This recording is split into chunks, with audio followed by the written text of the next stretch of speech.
Bonjour et bienvenue dans Face à vous et face à moi, Erika Di Nicola, bonjour. Bonjour. Membre du PS, députée au Grand Conseil neuchâtelois, vous êtes aussi conseillère communale à Peseux. Exact. Et vous êtes pendulaire, c'est ma Oui. première question. On entend beaucoup ces pendulaires, donc vous habitez à Neuchâtel, vous travaillez à Lausanne et vous faites le trajet en voiture? Non, j'habite à Peseux, parce que j'habitais la Canton de Neuchâtel, commune, ouais. la commune de Peseux. Je prends le train tous les matins et de nouveau le soir. Donc je fais environ 2h30 de trajet par jour. Vous êtes une jeune politicienne, vous avez déjà quand même une certaine expérience. Qu'est-ce qui vous a poussé à vous lancer en politique? Vous, jeune femme, il y a plein de choses à faire.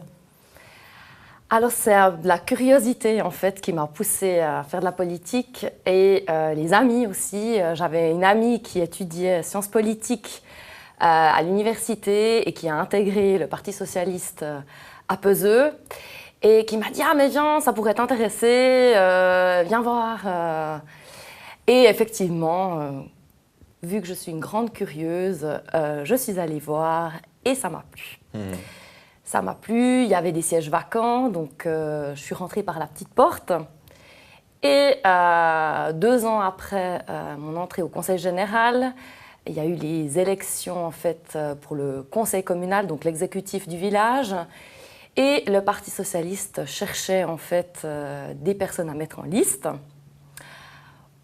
ou je dirais plutôt des alibis à mettre en liste.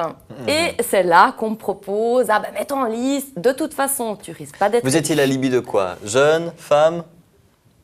Aussi, mais juste alibi pour remplir la liste, parce qu'on cherchait 5 candidats et on en avait 3. Et il manquait encore 2 personnes à mettre en liste pour en avoir 5. Et à la grande surprise de tout le monde et à ma grande surprise, j'ai été élue par la population. Et pourquoi j'ai été élue? J'ai été élue parce que les gens me connaissaient, parce que je travaillais à la caisse, à la Migros de Peseux. Effectivement, ça faisait 5 ans que je faisais des sourires le samedi, le jeudi au nocturne, pendant les vacances. Ouais. Et en fait, les gens me connaissaient de la caisse, de la Migros, et je déduis qu'ils ont voté pour moi. Bon, c'est une jolie histoire. On a l'impression que vous avez gagné au loto. Vous étiez aussi surprise que ça? Oui, je ne savais pas du tout ce qui m'attendait. D'ailleurs, le parti non plus pensait que j'allais être élue. Donc ça a été vraiment une surprise pour tout le monde. Et votre j'avais 24 explication, ans. c'est parce que j'étais à la caisse de la Migros. Alors je pense. Sincèrement, bon après le fait peut-être voilà, que je sois jeune, une femme, mais non, je pense vraiment que les gens m'ont reconnue. Ils ont dit, ah ben tiens, c'est la jeune étudiante qui travaille à la caisse. Donc je sais pas, je pense que voilà, ça doit venir. Bon, c'est peut-être aussi la preuve que dans cette commune, il y avait besoin d'un petit renouveau et que le politicien qui, lui, avait plus de chance a sûrement un peu lassé la population. On ne donnera pas son nom, on ira par déduction après, mais c'est peut-être le cas aussi, non? Peut-être, peut-être, oui. C'est un petit peut-être. Vous représentez donc les jeunes? Oui. Oui. Qu'est-ce qu'il faut faire en politique pour les jeunes aujourd'hui? Vous avez parlé des transports, j'imagine que dans les CFF, en général, vous êtes debout, c'est pas forcément le train le plus agréable à prendre debout en plus parce qu'il penche. Qu'est-ce que vous feriez, peut-être dans les transports ou peut-être ailleurs, pour les jeunes? Alors déjà, je dirais déjà le prix de l'abonnement. Si on parle pour les jeunes, je trouve qu'il est quand même assez cher. Ensuite, moi, j'ai toujours une place assise parce qu'en montant à Neuchâtel, j'ai encore le droit de m'asseoir. Les gens qui montent à Yverdon n'ont pratiquement plus de place.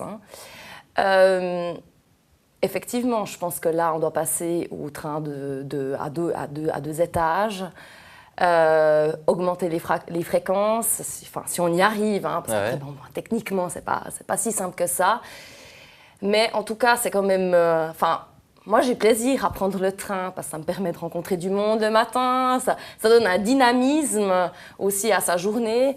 Et finalement, on se rend compte que c'est tellement agréable de prendre le train, s'asseoir, lire son journal, boire son café.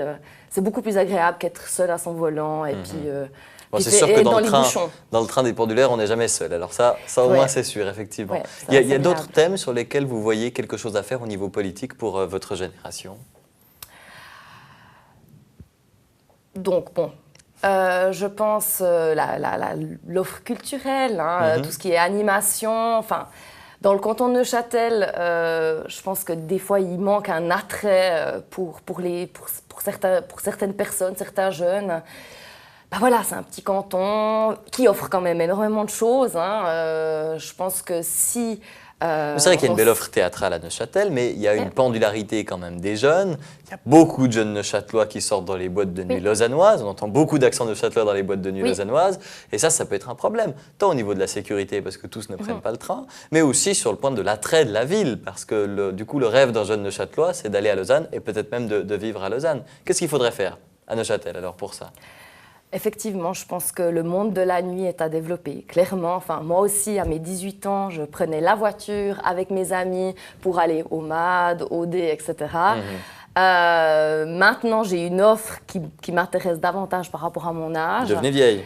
Mais je pense que c'est vraiment le monde de la nuit, les soirées. Bon, on a quand même la Casa Choc qui offre des soirées assez sympas. Oui. Mais c'est un peu le seul endroit en ce qui me concerne, en tout cas, que je trouve sympa par rapport à d'autres boîtes de nuit. Voilà. Vous êtes urbaniste de profession, donc le logement, vous connaissez bien. Si vous habitez à Neuchâtel, c'est aussi parce que vous n'avez pas les moyens de vous payer un appartement à Lausanne? Je dois habiter le canton de Neuchâtel pour pratiquer finalement On pourrait imaginer que vous déménagiez et que vous déménagiez politiquement aussi. Sincèrement,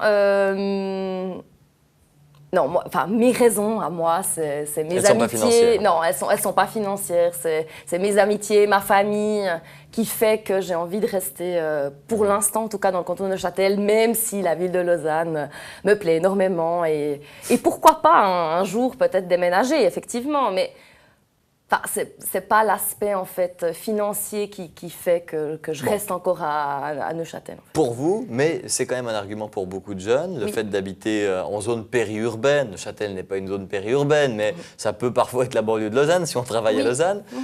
Qu'est-ce qu'il faudrait faire là pour ces jeunes et pour le logement des jeunes, à votre avis? Vous qui êtes à la fois urbaniste, jeune et socialiste. Vous dites à Lausanne Oui, à Lausanne.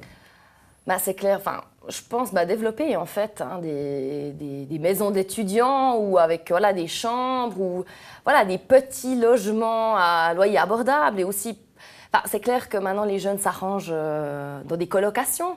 Ils passent par là finalement pour avoir un appartement d'une certaine dimension et bénéficier de certains avantages. Mais c'est clair que peut-être qu'à un certain âge, on a envie de vivre seul, on a envie d'avoir sa chambre, sa cuisine. Effectivement, il faudrait des logements adaptés en fait à ce type de personnes, comme un peu on fait pour les logements à loyer protégé pour les personnes âgées par exemple. Qu'on adapte aussi davantage l'offre pour les étudiants. Bon, a priori, urbaniste, ce n'est pas un métier très exposé médiatiquement, mais récemment, ça l'a été. Par exemple, avec le dossier de la Tour Tawa. À Neuchâtel, c'est la place Numadro, avec alors à chaque fois des échecs cuisants vers le peuple qui ne vote pas. En général, comme l'urbaniste nous dit de voter, on nous a expliqué que la Tour Tawa, c'était très beau et que c'était la solution. Le peuple n'était pas d'accord. Numadro, c'est à peu près le même problème. Est-ce que là, vous avez l'impression qu'il y a un peu deux mondes, le monde des urbanistes qui sont dans leurs idées, dans leur volonté de densifier, etc. Et puis la population qui ne veut pas forcément aller dans la même direction? Qu'est-ce que vous en dites, vous? Alors, la population, je pense qu'elle a envie de cette densification. Parce que l'année passée, donc, elle a voté pour qu'on modifie la loi sur l'aménagement du territoire, qui est entrée en vigueur le 1er mai 2014. Donc, la population, elle a envie qu'on préserve nos territoires et qu'on densifie les villes. Oui, mais l'argument de la LAT, la loi sur l'aménagement du territoire, n'était pas spécialement de densifier sa ville, c'est pas l'argument qu'on a le plus entendu, c'était de ne pas grignoter dans les zones jolies. Et sur cet argument, tout le monde est d'accord, en tout cas une grande majorité, pas forcément sur la densification de la ville. Même si on est d'accord que l'un ne va pas sans l'autre, mais ça pose quand même problème, non? Alors je pense qu'effectivement des projets d'une certaine envergure comme des tours, est-ce que c'est dans les mentalités des romans d'avoir des tours je dirais que c'est un autre discours. Je ne pense pas qu'ils sont contre la densification, mais la densification de qualité. Avec, alors c'est vrai que la tour, ça montre peut-être un aspect de la ville qu'on n'est pas prêt encore à accepter, à accepter tout simplement. Mais il n'y a pas besoin de faire en fait une tour pour densifier. Sincèrement, je ne sais pas. Je me suis jamais vraiment intéressée à fond à ce projet. Bon, moi, je m'occupe de d'autres communes. Je ne m'occupe pas de Lausanne directement. Vous n'avez pas besoin de vous y intéresser. Vous avez vu la tour, est-ce que vous avez envie d'une tour comme ça à Lausanne? Le dossier est résumé ainsi, c'est pas plus compliqué que ça. Ben, Vous n'avez pas l'air convaincu par la tour mais Tower. non, mais sincèrement, Ouais. je suis mitigée. D'accord. Parce que finalement, le projet était bon parce qu'il y avait, voilà, il y avait une mixité, hein, il y avait une école, il y avait des logements. Donc, c'est intéressant d'avoir sur un pôle plusieurs choses. Mais je pense qu'effectivement, la tour aurait dû s'insérer dans un univers de tours. Une tour toute seule, je trouve dommage. Vous étiez pour construire 10 tours alors, Tower, ouais. vous, ouais. D'accord. Voilà, je pense qu'une tour au milieu d'autres tours, ça gêne moins qu'une tour au milieu de bâtiments qui sont beaucoup plus petits en fait. D'accord. Voilà. J'ai une vidéo à vous montrer Oui. qui va peut-être vous faire réagir. Regardez ceci. Camion sur la route, camion ça fait prout prout prout. Camion sur la route, camion ça fait prout prout prout. Quand il y a trop de voitures, traverser c'est dur. Quand il y a trop de voitures, traverser c'est dur. Restez pas messieurs, dames sur le macadam dam dam. Restez pas messieurs, dames sur le macadam dam dam. Attention les minous, passez sur les clous. Attention les minous, passez sur les clous. Camion sur la route, camion ça fait prout prout prout. Bon, on est retombé en enfance, c'est la régression totale. Mais si je vous montre Camion sur la route, prout prout prout de Henri Dess, c'est pour parler de l'engorgement. Et c'est ce que vivent tous les Neuchâtelois qui viennent travailler. Ils arrivent sur l'autoroute A1 vers Yverdon, ça commence à coincer. Vers La Sarraz, ça coince. Vers Lausanne, c'est l'enfer. Ils vont mettre 1 heure, 1 heure et demie, parfois même 2 heures pour arriver à leur lieu de travail. Et est-ce que là, pour vous, il y a un problème? Oui, je pense qu'il y a un problème. Les gens devraient apprendre à lâcher un petit peu leur voiture. Mais malheureusement... Donc le problème, il est chez les gens, selon vous? Pas que chez les gens, effectivement. Mais je pense que... Enfin, j'habite dans une commune à Peseux où il y a 20 000 véhicules jour qui passent. Donc on connaît bien Les véhicules, vous ce avez le temps de problème les de voir. trafic, de bruit, de nuisances environnementales, etc. Et je parle par expérience, en tout cas pour ma commune. Je sais que certaines personnes, pour faire 1, 2, 3 kilomètres, prennent leur voiture, quand ils peuvent se déplacer très bien en transport public ou à pied ou en vélo. Donc, Pourquoi ils le font alors? Parce qu'on entend beaucoup, et on entend beaucoup dans votre parti, le Parti Socialiste, de dire les gens doivent maintenant comprendre qu'il faut changer de comportement. Mais les gens ont compris qu'il y avait le réchauffement climatique. Les gens ont compris que quand ils prenaient leur voiture, ce n'était pas bon pour l'environnement. Pourquoi ils le font encore? C'est de la mauvaise foi selon vous? mais pour leur confort, en fait. Et finalement, je pense qu'ils ne se rendent pas compte que de dépendre d'un horaire, c'est pas non plus si contraignant que ça, que d'être au volant, c'est aussi dangereux. Mais c'est vraiment, je pense, une question de confort et ils pensent que la voiture permet d'arriver plus vite à une place, en fait. Et je pense pas que c'est le cas, surtout pour des longues distances, en fait. Si les gens veulent du confort, est-ce qu'il ne faudrait pas leur donner du confort, par exemple, dans les trains? On parlait de ces trains à 2 Tout à étages, vous fait. pensez que ce sera justement la solution?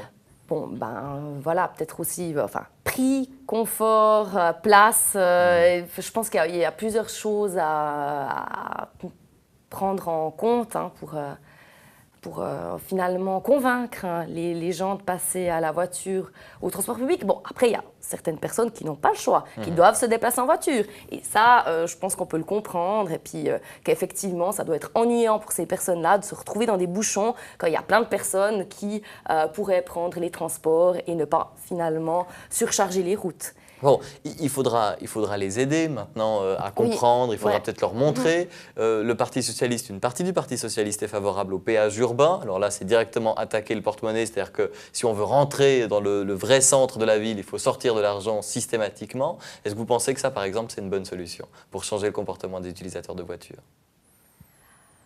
Disons que par rapport à la taxe au sac, on voit que les gens, enfin, toutes les personnes qui ne triaient pas jusqu'à maintenant, elles commencent à réfléchir, à trier parce qu'elles doivent payer leur sac poubelle 2 francs. Donc finalement, on voit, malheureusement je dirais, que par ce biais-là, on réussit à obtenir certaines choses. Et je trouve assez regrettable en fait. Mais c'est vrai que ça peut être une solution. Mais j'espère qu'on ne va pas y arriver. On ne va pas arriver jusque-là. D'accord. Mais vous pensez que ce sera peut-être nécessaire, puisque la taxe au sac l'a prouvé, Oui. quand on attaque le porte-monnaie, ça change le comportement de l'utilisateur. Aussi chez les jeunes? Mais je pense, surtout chez les jeunes. Vu les situations financières d'un étudiant ou voilà, où quand on débute dans une carrière professionnelle, on n'est pas tout de suite à un revenu hyper élevé. Donc, je pense qu'effectivement, même chez... Mais bon, je pense que les jeunes quand même, enfin, j'espère, eux ont cette conscience et sont acquis au fait de pouvoir voilà, recycler ou, voilà, ou ont une vision beaucoup plus protectrice peut-être, j'espère en tout cas, de l'environnement. On l'espère aussi. Merci beaucoup Erika Nicolas, membre du Parti Socialiste, députée au Grand Conseil de Châteauroux, puis conseillère communale à Peseux. Conseillère communale, c'est l'exécutif à Peseux, hein, oui, c'est important de exactement, le dire. Oui. Ouais, tout ça parce que vous étiez caissière à la Migros, c'est ce que vous nous révélez en début d'interview. Entre autres, mais j'ai été réélue ensuite. Hein, et là, la vous n'êtes deuxième plus caissière. Et là, j'étais plus caissière. Donc vous êtes aussi une bonne politicienne. Donc j'espère Merci avoir beaucoup convaincu. d'être venu dans Face à Face. Merci.